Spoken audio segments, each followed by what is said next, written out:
Good afternoon, everyone, and welcome to Torah with your host, Rabbi Anibal. So happy to be here once again, studying Torah with all of you guys. It's great. Ha!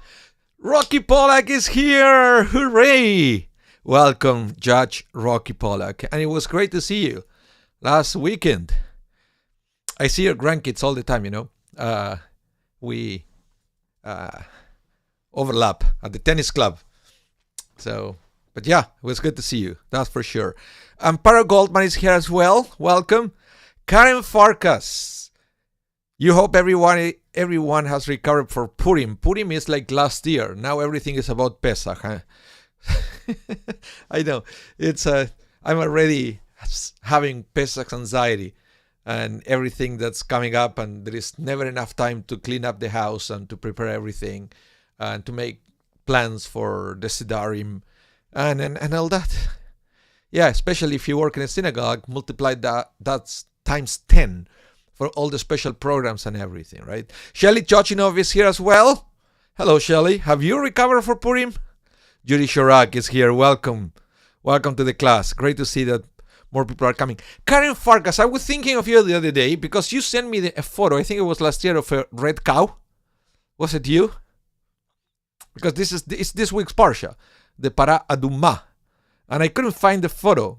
I thought I saved it on my computer, but the problem is I probably didn't put a name. You know how it works. If you don't name the file, then good luck trying to find it after. Yeah, you sent it. Yeah, I remember that. It was a pretty cool thing. So we are going to talk about most of the class today about Parah Adumah, the red cow. Why? Because this weekend is Shabbat Parah. We are going to read the special section in the Torah that, by the way, is in preparation for Passover. It's a parsha of purification. It was a ritual that doesn't exist anymore. Number one, we don't have the temple, but my understanding is you could use the ritual of the red cow even without a temple, because all the preparations were outside the temple. I think the priest. We need the priest and everything, but everything was done outside the temple, and it was fascinating. So we are going to study a little bit about that and what happened with this ritual and all the implications. And this is something that we Jews, we don't think about this too often, but it seems to be huge around some evangelicals, that they believe that the finding, for example, of a perfect red cow, the way it's described in the Torah, it has messianic implications. And we are going to study why there is that belief going around, okay? Why some people believe that this is almost like the prelude to the coming of the Messiah. For us, would be the first time, for Christians, the second time, but it generates lots of expectation, the topic of the red cow. But we are going to study a little bit. Shelly Church, what do you say? Coffee and munching on Hamantashen as we speak. Ha! Good for you. I still have Hamantashen as well. I had not too many, and mostly, I believe, prune, which I don't like. It's like eating popcorn. That at the end you have all the kernels in the bottom because we are selective as we go, and then when we touch a kernel, we let it go, and then of course when we finish, all the kernels are at the bottom.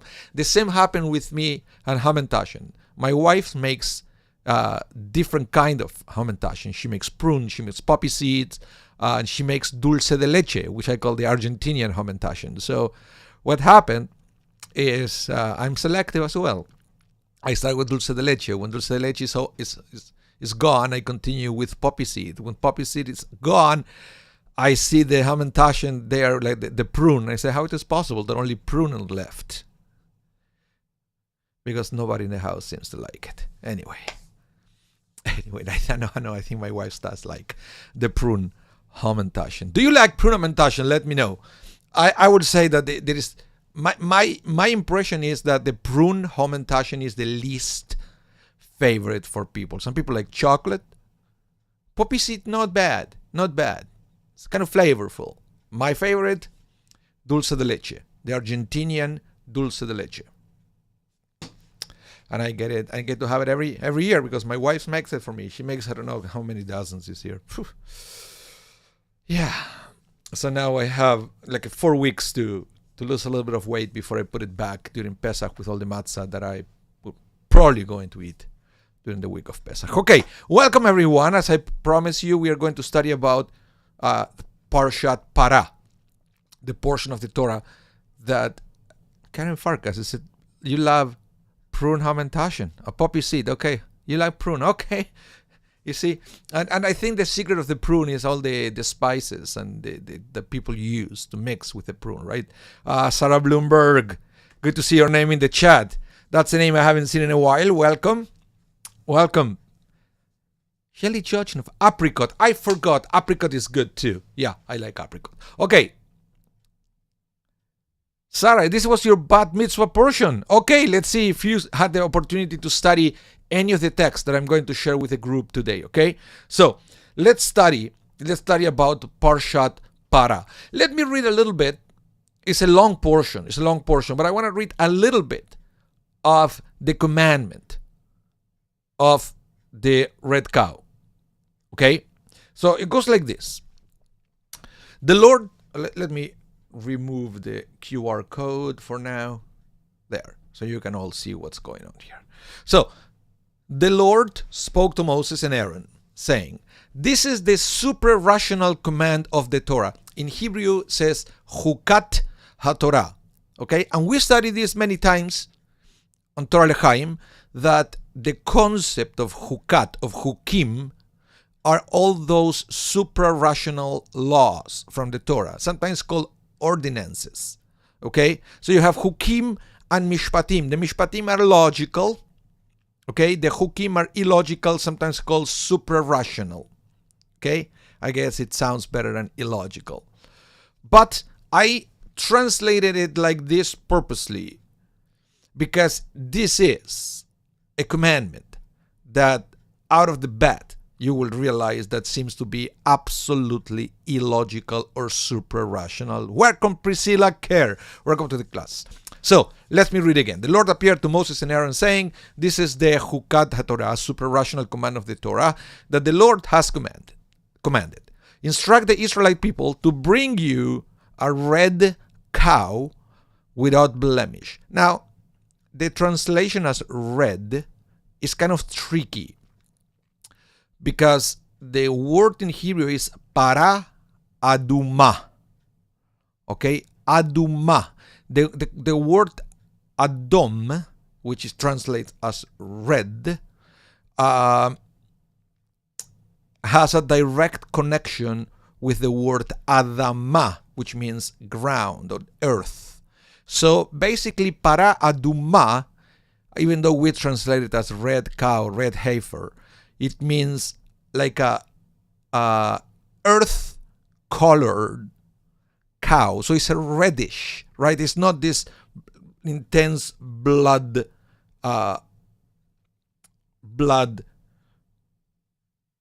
red, right? But it's a red that is almost like has like an earthy color. Okay, it was very important to understand what kind of cow we are talking about. Okay. Red cow without blemish, in which there is no defect and on which no yoke has been laid. You shall give it to Eleazar the priest. It shall be taken outside the camp and slaughtered in his presence. Eleazar the priest shall take some of its blood with his finger and sprinkle it 7 times toward the front of the tent of meeting. The cow shall be burned in his sight. Its hide, flesh, blood shall be burned. Its dung included, everything. And the priest shall take cedar wood, hyssop, and chrism stuff, and throw them into the fire, consuming the cow. So, more elements. It's almost like witchcraft. Everything has to be mixed together. Now, after that, the priest shall wash his garments and bathe his body in water. After that, the priest may re-enter the camp, but he shall be unclean until evening. He who performed the burning shall also wash his garments in water, bathe his body in water, and be unclean until the evening. Okay, unclean in this sense means impure. Impure. It's not doesn't mean unclean like from hygiene point of view. It's spiritual impurity. A man who is clean shall gather up the ashes of the cow and deposit them outside the camp in a clean place to keep for water of lustration for the Israelite community. It is for cleansing.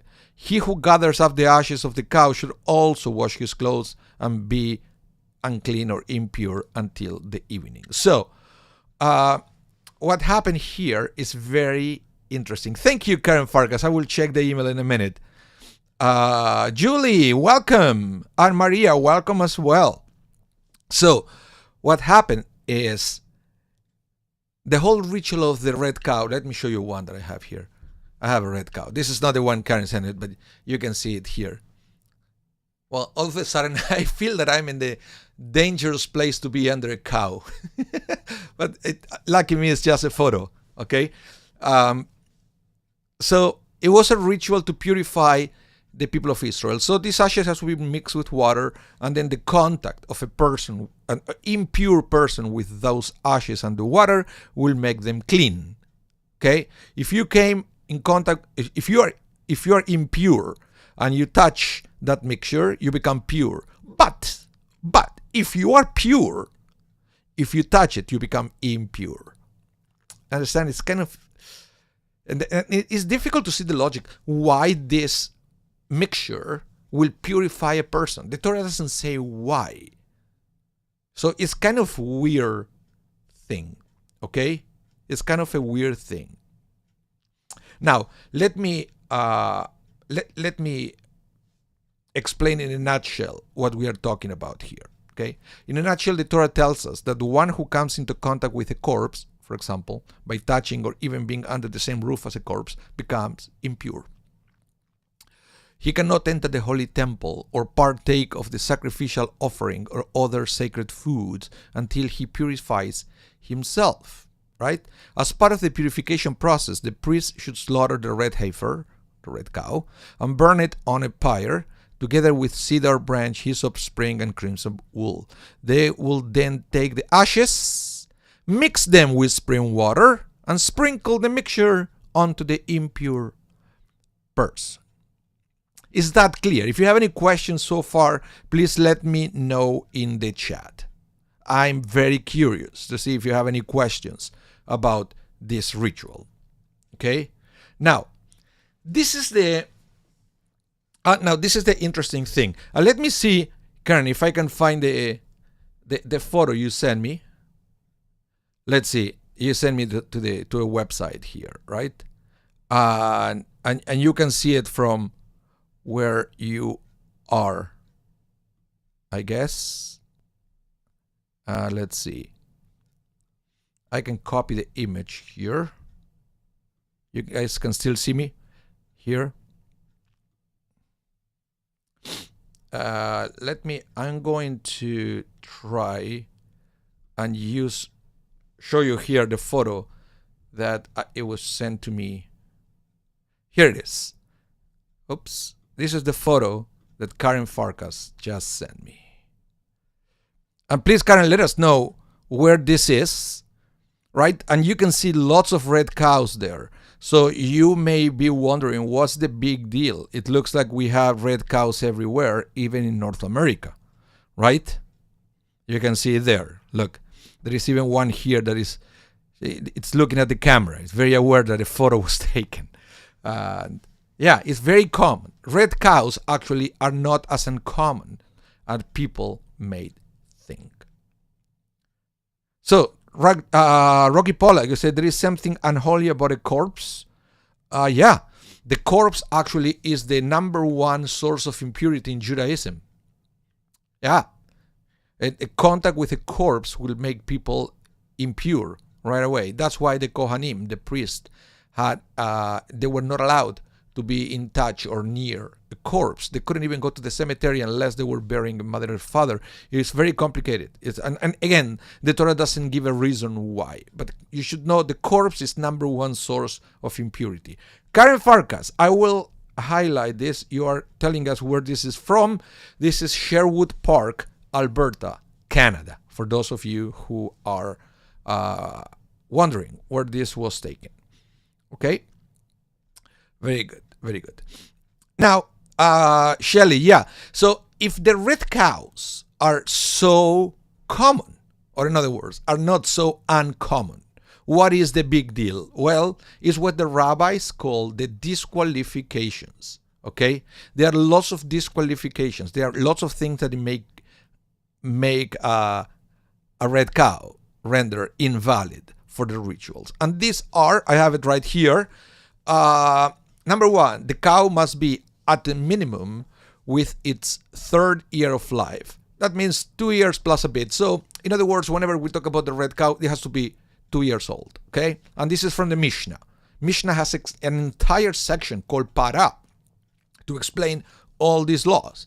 Number two, it needs to be, I guess this is the trickiest part, completely red. Even 2 hairs of a different color next to each other, or 3 that they are far apart, disqualify it. Now you can start have a better idea of why this is so complicated to get. So out of this photo that we got from Karen, I don't know if there is somebody examining those cows, if maybe they will find 3 hairs that they are not of the same color, right? Just so you know. Let's continue. Number 3, all physical blemishes that disqualify sacrificial animals disqualify a red heifer as well. Okay? So it has to be also health-wise, physically wise, perfect. Perfect. Next, any work done with it disqualifies the cow. Work, in this case, includes even a person leaning on it or placing a garment or cloth upon it, unless this was done to only safeguard the animal itself. So lots of things that they had to be careful with these animals. Next, placing a yoke on the cow, even if it doesn't actually do any work, also disqualifies it. If the heifer is pregnant, or even if a male has mated with it, it is disqualified. So even though, again, red cows aren't that rare, they have lots of things, and I think the most important one is the 3-hair rule that, according to historians, okay, according to historians, that's what it was the most complicated part of the red cow. Okay, now let's start. Let's see. I want to read the. Thank you, Sarah Bloomberg, talking about my costume. Purim costume. I was a Hasid for Purim. Now, let's start talking about why this misunderstanding and why sometimes evangelical groups are so fixated with the concept of the red cow, and why there are so many people trying to find red cows in this generation even. Okay? I mean, the perfect red cows, not just red cows, perfect red cows. Why the fixation? Why the craziness about it? Everything starts with the word of Maimonides. Okay? He talked a lot about, you could see here in the list of disqualifications, we have some sources from the Mishnah, and then even some explanations about it, but Maimonides, you could tell that Maimonides was also passionate about this. Now, he wrote, 9 red heifers were offered from the time that they were commanded to fulfill this mitzvah until the time when the temple was destroyed for a second time. The first was brought by Moses, we just read right in the book of Numbers, our teacher. The second was brought by Ezra. Okay? 7 others were offered until the destruction of the second temple, and the 10th will be brought by the King Mashiach, the Messiah. May he speedily be revealed. Amen. So may it be God's will. Basically, Maimonides closed this paragraph by saying, Amen, ken yehi ratzon. Okay? which is not so common from Maimonides to use this kind of language, by the way, because he talks about the Messiah in a different essay, and he doesn't even talk about this, may he speedily be revealed and so, but he does here. We are going to talk in a minute why this kind of change in the character of Maimonides, why he wrote it this way. Okay, so the confusion starts from this text when it says that only 9 were sacrificed in the history of the Jewish people. So when Maimonides said that only 9 were sacrificed, the first thing you may think is, well, it's because they were that rare. Am I right? Am I right? Right? It's now, the truth is, and I've been reading about it and researching, that it seems that according to the rabbis, only 9 were sacrificed because we didn't need more than 9. Why is that? Because once you get one, you burn it to ashes, you mix it with the water, you have basically unlimited supplies of the mixture to sprinkle to people. It doesn't say how often you have to keep adding more ashes. It looks like you keep adding more water if you need it, and you can keep using that potion to sprinkle over people. It's almost like, I don't know, this is something that I learned about 15 years ago when the rabbi who was in charge of the mikvah here in Winnipeg, he left town. And the mikvah was virtually unattended. It was disgusting. Was nobody taking care of it? The community would try to start using it again. I went to see it with one of the Orthodox rabbis in town, and he gave me an halachic tour on the mikvah. And he explained, because the mikvah that we have here in Winnipeg in the Asper campus is it's called chamber over chamber. It has 2 chambers, one on top of the other. The lower chamber contains rainwater. Okay? Complete rainwater. The upper chamber, you can put tap water. And there is a plastic pipe, a vertical plastic pipe that connect the 2 chambers. Okay? And what the rabbi was telling me is that technically you never have to change the water, the rainwater in the lower chamber.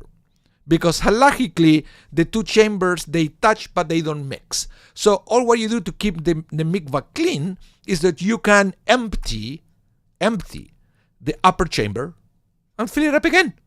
Or if you feel that the water is too low, you can top it up. And then you can run filters.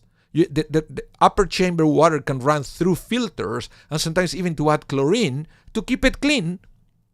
Because what is important is the lower chamber that contains the rainwater that gets untouched, right? So this is not uncommon, the concept that you can have a basic potion like the ashes of the red cow, and then you just keep adding a little bit of water to use it when you need it.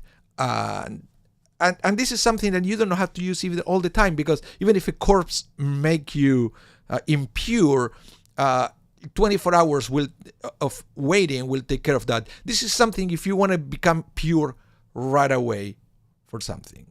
Okay? Judge Pollack, what he said? Bizarre. As soon as the body dies, it is deemed to be the prime source of impurity, yet a dead animal's ashes are the antidote. Well, of course, I guess bizarre will be a perfect translation also for Hukim. Whenever I say super rational commandments, you can use bizarre commandments if you want. Because there are lots of laws in the Torah that they seem to belong to the same category, and we are going to talk about that in a minute. Okay? But for now, I wanted to explain to you why it's not a big deal that only 9 red cows were sacrificed in the history of Jewish people. Now, the thing is, if you don't have this background explanation, you may think that this is extremely rare, and if the new red cow appears in your generation, and Maimonides explained that the 10th red cow will be presented by the Messiah, You can understand why some people will go crazy if they believe they found a red cow. You understand? It's pretty cool. Pretty cool if you don't have the halachic background to understand why we didn't need. It's not that they were not available. We didn't need more than 9 red cows in all those centuries. Okay? So, there is an explanation here from the Lubavitcher Rebbe that he explains a little bit about Maimonides' words. And he said, Maimonides is actually teaching us a halacha, a Jewish law, that a Jew must always yearn for the redemption, to the point that whenever Mashiach is mentioned, even if only in passing, he or she should automatically pray that he comes speedily. That's the end of Maimonides' text. If Maimonides were to only add the prayer when discussing the loss of Mashiach, one could think that a prayer is only warranted if that is the actual topic of discussion. By adding it when Mashiach is only mentioned in passing, we learn that it should always be on our mind. Okay?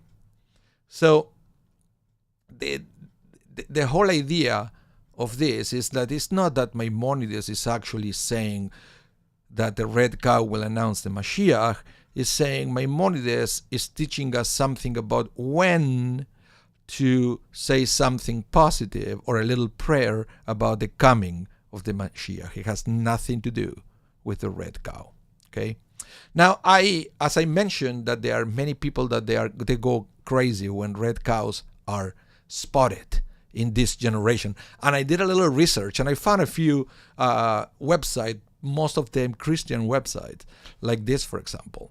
And like this one from Texas. Texas red heifers' arrival stir prophetic excitement in Israel. And this is from 2022. Okay? You can have a little example, and it says here in Jerusalem, right? You say here at the bottom that it said it's quite a sight to see a group of cattle arriving at Israel's busy Ben Gurion airport, and yada yada. They were saying of these cows that they were examined and they were perfectly red, and is so amazing. Well, if you pay attention to what I said, it looks like it's not amazing at all.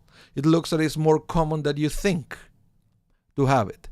And there is a big confusion that it's not a big deal. It's not that only 9 appear in history, it's that only 9 were needed.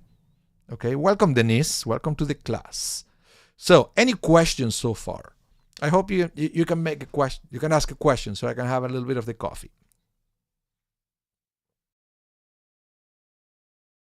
No questions?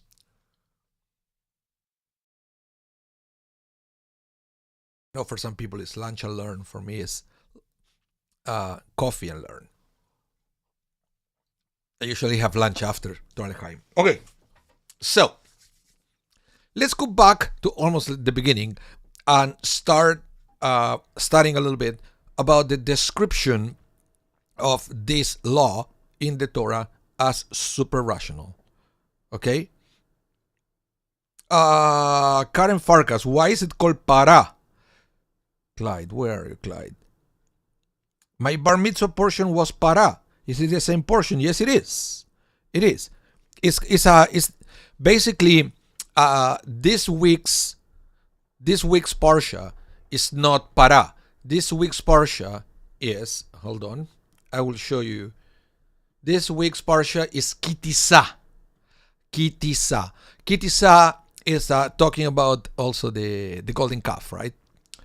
But then Parah is the maftir. We read the maftir from a second scroll, and we read this portion of the red cow. So technically, we read the portion of the red cow twice in the year. When we are reading the whole parsha in the book of Numbers, and also now that we are still in Exodus, when we read as part of one of the special Shabbatot before Passover. So it's called Shabbat Parah because we read the section, just that paragraph, talking about the red cow from the book of Numbers. I hope I answered your question, Karen Farkas. Okay? So, let's ask ourselves a question. The Torah says This is the super-rational command of the Torah, Hukata Torah, that the Lord has commanded. Why is the red heifer referred to as the supra-rational command of the Torah? And Rashi explains. Okay? And this is one of the explanations. I found different answers to this question from different rabbis. Okay? I want to share it with you. Rashi says, because Satan, in Hebrew says Satan. Satan is one of the angels, by the way. It's not a bad angel. This is also a confusion that some people think that Satan is a bad angel. It's not bad. It was Satan in the Jewish tradition was created by God to put obstacles in front of people. Sometimes the obstacle could be in front of us. So that's why we pray sometimes. Please, God, remove Satan from being in front of us, and sometimes Satan is behind us, pushing us. So we also pray to God to remove Satan me'achareinu, from behind us. Okay, so no obstacles in front, nobody pushing us into transgression. But that is Satan's job. Satan does not have free will. That's all what Satan can do, because Satan was created to do that. Okay. It's just a good employee by doing it. So, he said, what is super-rational command? Rashi says, because Satan and the nations of the world cause grief to the Jewish people by saying, what is this commandment? What purpose does it have? Therefore, the Torah uses the term hukat, super-rational command. God says, it is my personal deed. You don't have permission to ponder over it. Also, observing a mitzvah, which makes no sense at all, demonstrate a person's strong faith and commitment to observe all the other mitzvot too. In other words, Rashi is using here the concept, don't think about it. Well, actually, Rashi is even stronger than that. He said, you have no permission to think about it. Why? Because it's almost like this mitzvah has no sense whatsoever on purpose. It's almost like a test to see if we can fulfill a mitzvah that it has not even a hint of logic. Can you do that? I said, if you do that, if you can fulfill this mitzvah, even though it seems to have no logic on it whatsoever, if you can do that, that speaks a lot about your levels of faith into accepting everything that is in the Torah. So, Rocky, that may or may not answer what you were asking. When you said this is bizarre, yes, it is. And according to Rashi, it's bizarre on purpose. So, if the nations or Satan are asking you, why do you do this? Don't go crazy trying to explain a logic on it. According to Rashi, it's because there is no logic. So it's not even worth to debate about finding something logical on it. But this is Rashi's explanation. Welcome, Randy Lodinger, and Liz Solomon is here as well. Welcome to the class. Okay? So far, so good. Again, if you have any questions, let me know in the chat. Now, the Ramban, the Nachmanides, okay, now has something to say about Rashi's words. And he says, the nations taunt the Jewish people about this mitzvah for a reason that is similar to the derision of the scapegoat on Yom Kippur, because it is slaughtered outside the holy temple. So the Rambam, what it says is, okay, what is weird about this mitzvah?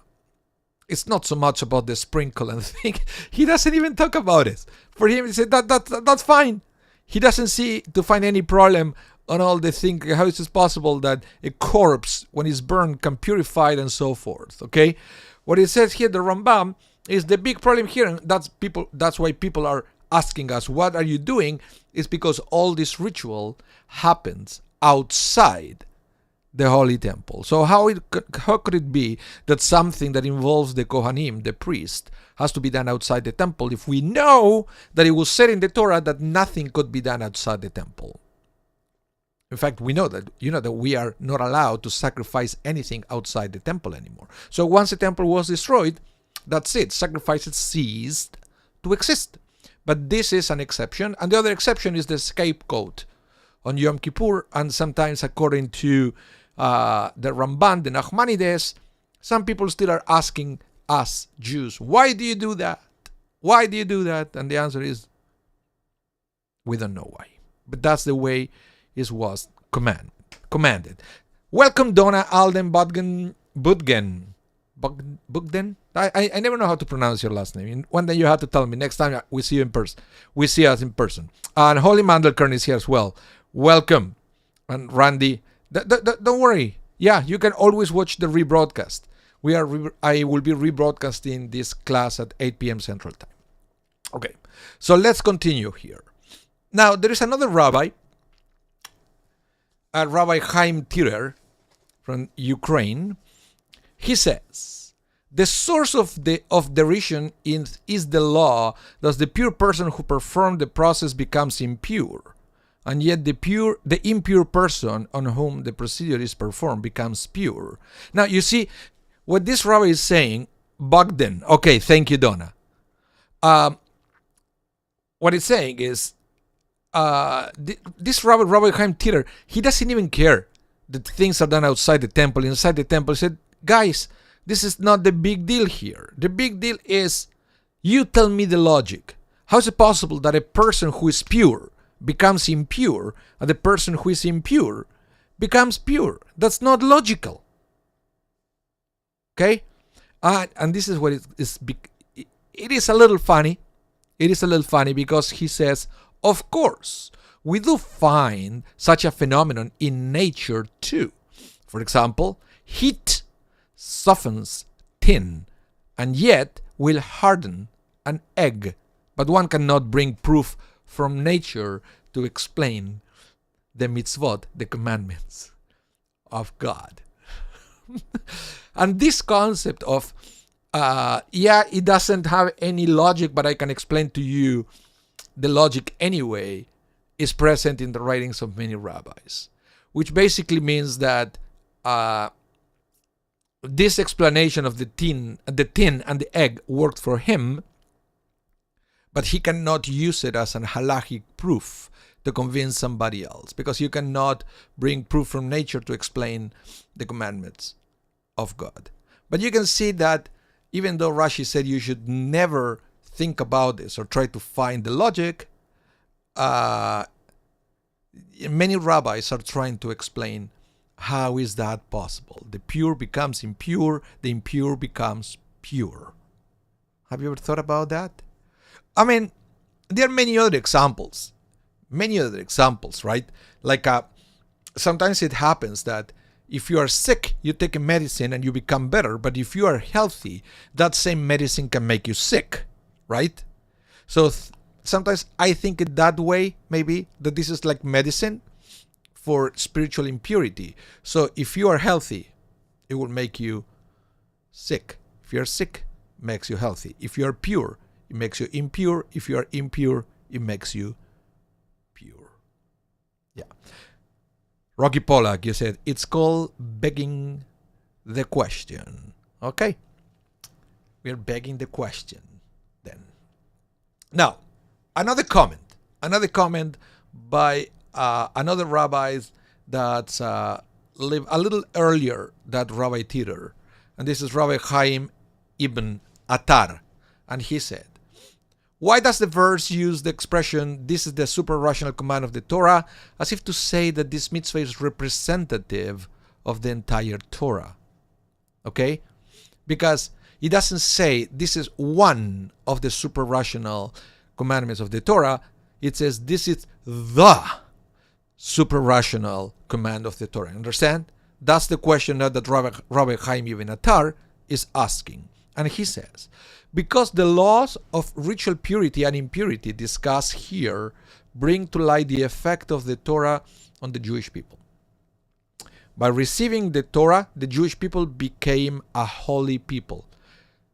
And therefore they became an attraction for spiritual impurity. Thus, ironically, a Jewish body becomes ritually impure after the departure of the soul due to the body's immense holiness, which attracts impurity, rather like an empty jar of honey that attracts flies and insects. So, in other words, you can, Rocky, this also should serve to answer a little bit of your question you were asking about what is all the deal about the impurity of a corpse, right? And according to this rabbi, understanding this concept is representative of understanding all the other super rational commandments in the Torah. But he is trying to explain why corpses are impure, or why corpse communicates impurity. Okay? And so let me read it again. A Jewish body becomes ritually impure after the departure of the soul due to the body's immense holiness, okay, which attracts immediately impurity. Not that the soul is not there to keep it out, but the body itself is incredibly holy. But without the soul, now that body attracts all the impurity. Okay? Rather like an empty jar of honey that attracts flies and insects. It's, Karen Farkas, but so does a full jar of honey. Yeah, but you close it. It's different. There is nothing to, even if it's full, the jar of honey is full, the flies cannot get inside. Okay? When the jar is empty, now the flies can get inside. There is nothing keeping them away. There is no space. Now they have the space that they need to get inside. That's what it is. So, Donna, is a dying person impure? No, dying person is not. As soon as a person dies, that body starts communicating ritual impurity. In this day and age, that doesn't mean anything, because we don't have anything that we are not allowed to do if we are ritually impure. This is, remember, the whole reason why this is so important, because back in the day, if you were impure, you were not allowed to enter to the temple. So if you have to go to the temple for something, maybe you did something wrong, you want to bring a sacrifice and so forth, you need to be ritually impure. And there were many things that will communicate impurity. Touching a body is one, but for example, touching a menstruating woman will also communicate impurity. If you have a nocturnal emission, like a semen, it will make you impure, and so forth. There were many different things. And then you needed something to make you pure right away, unless you wanted to wait until time and a mikvah, because it's to be pure again was a combination of time and a mikvah. You go to the mikvah, you take the ritual bath, and then you are pure again, but you have to wait that specific amount of hours, depends of what was the source of impurity. And again, I'm not really an expert on this, because it's not something that it will affect us, our daily lives. We don't have a temple, so we don't have this restriction anymore. Denise, you said the body is cleansed after death. Yes, that's one of the reasons. That's why we use water to cleanse the body. That's called the tahara. And there is a holy task that, and we have a wonderful group of volunteers here in Winnipeg that they do that. If there is anybody here in the chat that has ever done the tahara, please let me know, because this is something extremely important in Judaism. Okay? Now, the Lubavitcher Rebbe also added a little bit more about this, and he said, it is quite understandable that God, who cannot be grasped by the human mind, may issue commands that likewise cannot be grasped. You understand? So in other words, here is that there are many commandments in the Torah that it's not that they are illogical, it's that we cannot understand, the same way that we cannot fully understand God or God's ways sometimes, right?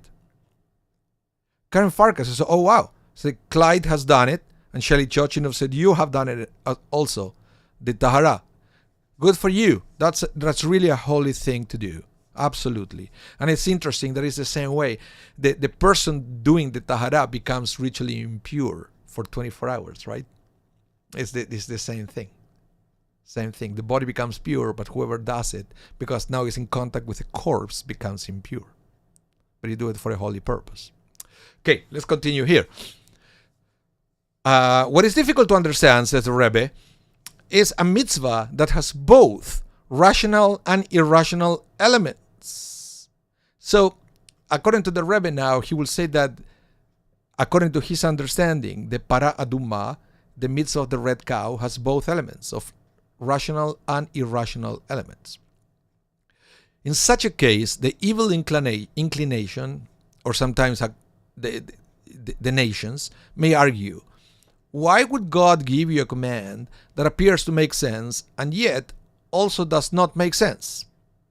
Because you see the element, the text that I presented for you with the rabbis, that they kind of look for something that it may be logical, but there are other parts that they are not logical, and they have the both aspects on the same commandments. Okay? So, does God want you to relate to this command or not? Why has God made it so confusing? And this argument is so strong that a person may want to reject the mitzvah entirely. Okay? Rashi writes that to overcome the taunting of others, one merely needs to bear in mind that is my personal decree. This God said, is my personal decree. And therefore, it is unnecessary to ponder the meaning of this mitzvah. You don't have permission to ponder over it. It should be carried out simply because it is the will of God. And this is one of the things that we have to understand about all the commandments, about all the mitzvot. Okay? Always. Of course, we always like to find the logic behind the commandments, behind the mitzvot. And that's great. And that's great that we can do that. But we have to understand that that's not why we fulfill the commandments. It's not that we fulfill the commandments because they are so logical. We fulfill the commandments because they come from God. And yes, some of them will be more logical to us, and some others less or not logical at all. But that's not why we fulfill the commandments. And the Rebbe, and you can see all the other rabbis, will say sometimes we have such commandments in the Torah so we can learn to do things just because God said so. And hopefully we understand that we fulfill, or we observe the entire Torah with the same mindset. The sense that we do it not because we like what it says, we do it because it's the word of God. And this is the concept here. Let's see. We have some comments here. Liz Solomon said, "Can you explain what you just said, Tahara?" Oh, Tahara. Tahara is when in Judaism, Solomon, when somebody dies, before the body could be buried in a Jewish cemetery, it has to be washed with water. Okay? And this is a process that is done at the Jewish funeral home, and it's usually done by volunteers of the Jewish community. So if a woman dies, usually it will be a women team doing this, and if a man dies, it will be a man team performing the mitzvah, the commandments of Tahara. After the body gets washed, then it's wrapped in a shroud. In Hebrew we call it the tachrichin, and then and only then is placed inside a coffin. Sometimes it's also we add a little bit of earth from the land of Israel. But the most important thing is the tahara, which is the washing of the body before burial, and it's extremely important in Jewish practice. Okay, so let me get here, because this is what I wanted to tell you guys about this week's parsha, and I have a few more things here. Karen Farkas, you said, when we die, we will find out that the ones we thought were logical, explicable, will be for some entirely different, obscure reason. Then the joke will be on us. Yeah. Well, the rabbi said it all the time that when we died, we are going to understand everything in an instant. Okay? And this is a very serious thing. I don't even want to laugh when I say this, but this is a very serious thing. Because many rabbis talk about our shock, the shock that we're going to feel when we die. We understand everything we did wrong. When we understand how wrong we were, how we neglected the Torah, right? Because now we understand the effects of neglecting the Torah. And that is because we'll have no physical veil anymore. Because the problem is we cannot understand many things because we have a human brain, right? The soul knows everything, and the soul is desperately trying to let us know what is right. But our body, our physical limitations are basically blocking all that message coming from our soul. When the body is not there, right, and we can have a full understanding of what the soul always knew, it will be the oy vey moment, according to the rabbis. So yeah, Karen Farkas, you're right what you said. Well, thank you everyone for coming out, for connecting, for tuning in, actually, and so we could study a little bit of Torah. This is Shabbat Parah. I will encourage you to come to synagogues this Saturday. You will be able to listen to this portion from the Torah, and it's going to be amazing. We have a bar mitzvah at the Shari Zedek, so come and listen to this portion read live from the Torah. But the difference is, this time you will know what we are talking about, and you will be hopefully a little bit more knowledgeable about what is all this big deal with the red cow. It seems that it's not a big deal at all, but it's something very important for the Jewish people. So thank you very much for your presence. Have a wonderful rest of your day. Please stay safe, and hope to see you soon. Bye, everyone.